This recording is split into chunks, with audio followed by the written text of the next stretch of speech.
Okay, Carol, I understand you, Connie, and the church have been in Brazil for some time, talking, for instance, to Ben Abraham and his family about the Holocaust and promoting education related to tolerance, avoiding racism, and so forth. I would like you to explain to our viewers a little of the work you've been doing for so long. Well, this project is really remarkable because this has happened for several years, and it involves probably over 100 students, researchers that have all come together and realized the need for education to this generation on the Holocaust. And it was through one man's life, a survivor at Ben Abraham and his wife Miriam, that was the inspiration for this project. We're launching a website on May 1st. It will be an international website. It will archive Ben Abraham's life as a survivor of the Holocaust, but it will also archive his years of work in journalism in São Paulo, and also his books that he's written, and especially his investigative reports on Dr. Joseph Mengele. And so we've been with him at Bar Association meetings talking about the Holocaust, human rights, religious freedom, and we've also been in schools and universities with him, and we have spent hours in this room right here, hours with Ben Abraham, telling us detail upon detail of how he grew up and what happened, his day by day really experience of the Holocaust. And then his wife Miriam, she would join in, and we spent hours and gathered video footage of hours and hours of his testimony. Connie, what do you think is the impact of the work you've been doing for this time? Do you see something changing in the landscape? I think the change that we're seeing is actually as you speak to the young people. We were at a school this morning and we're speaking to young people about the Holocaust, and you can see the changes on their face as we begin to share the importance and the relevance of this history, and we're making it relevant to their generation. I think that's what's making it so significant. Many people teach the Holocaust as a history lesson, and they don't bring the relevance of Holocaust education into today's life. And it gains even more relevance for the students when they understand about Ben Abraham's life in Brazil. One of the directors of a school today that we were in, a high school, he said that Brazil has a connection of history to the Holocaust through the survivors that came and rebuilt their lives. One time I asked Ben Abraham, and it was such a moment for all of us. I asked him, Ben, did you experience anti-Semitism in Brazil? And he looked at me and he said, no, never. And he said, the Brazilian people loved me through the horrors of the Holocaust as I recovered. And his attitude about acceptance, and he talked often of the hatred of the Nazi regime. And his message to students in schools was to not to hate, to never forget the Holocaust, but not to hate. And that's why we chose the slogan, learn not to hate. And it'll be in English and Portuguese on the website, and it'll be archived for all ages in all different nations, walks of life that can learn the Holocaust, explore archives, look at timelines. There'll be connections to other major museums and work done by the Holocaust Museum in Washington, D.C., and people will be able to learn the history of the Holocaust and learn about these survivors' lives, because Ben Abraham definitely impacted the history of the nation of Brazil. So you would say we gave a face, something people could relate to, a face to Holocaust survivor. It's not just some story you read a line in a book. Right, definitely. Today, when we travel from school to school, we take an exhibition of artwork and paintings on the Holocaust that students have done. And one of the largest oil paintings is of Ben Abraham and his wife. So they put a picture on that face.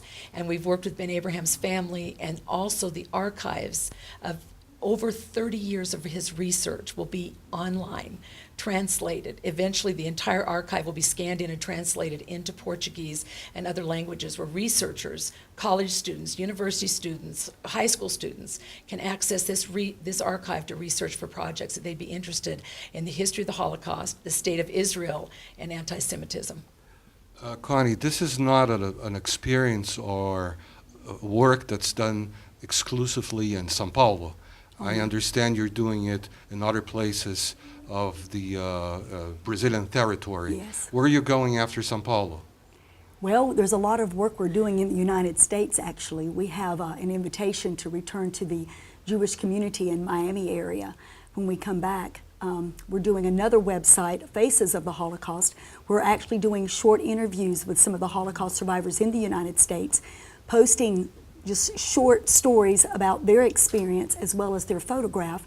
And through that experience, we're getting out the word as much as we can and trying to reach as many Holocaust survivors as we can, because we know that we are racing the clock with some of our survivors. And it was like you pointed out, you said you bring a personal connection. The students see a real face. Nothing in the work of our museums or research is made up. It's an actual primary source archive of a human being that was there, that saw it, and it brings a reality to the students to study that history and know that people survived this, people saw it. And one of the things I wanted to share with that as well is that for us, it's a very personal work. It's not just teaching history. It's getting to know these people and loving them and reaching out to them and tell them that we care about what happened to them and that we want to express our love to them and honor them with our work. That's the real, I think, the heart of our work is not just the education, but sharing love with them.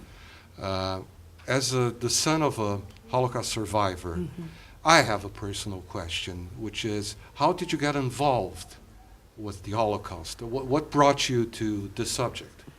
Well, it's an amazing story. Over 2 decades ago, our church went through a persecution. And we began to think about our freedom and think about the things we experience. And our pastor came to me and said, Carol, this is so similar to what the Jewish people experienced, just a little bit. And we began to research.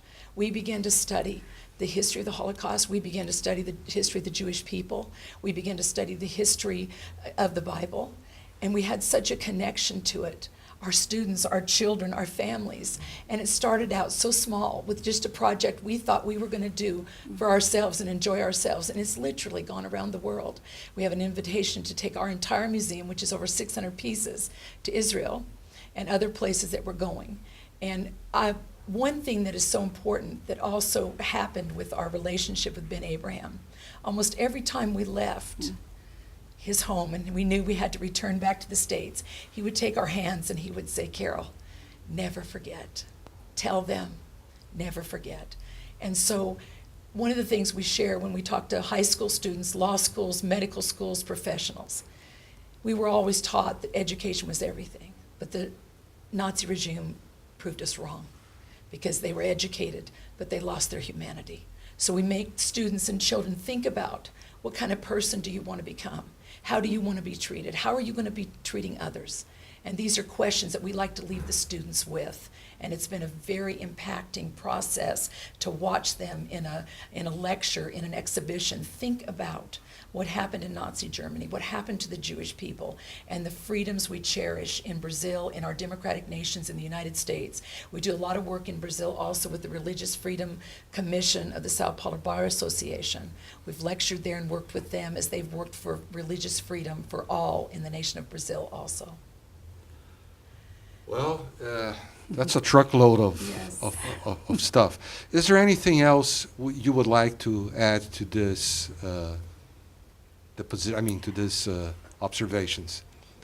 I think for right now, the greatest reward we have really has been meeting Holocaust survivors. We know that we have a great responsibility to carry their stories to the next generation, and we want to be stewards of that. That's our heart. I would like to tell the people again, what is the name of the site we should look for? The website is Yes. holocaust.online in English, or holocausto.online. We'll launch it on May 1st. I see your Portuguese is improving. Better. Getting better every day. Well, thank you very much for having the time to talk to Mosaico and to our viewers. And hopefully we'll see you in the near future again in São Paulo. That's great. Thank you very much.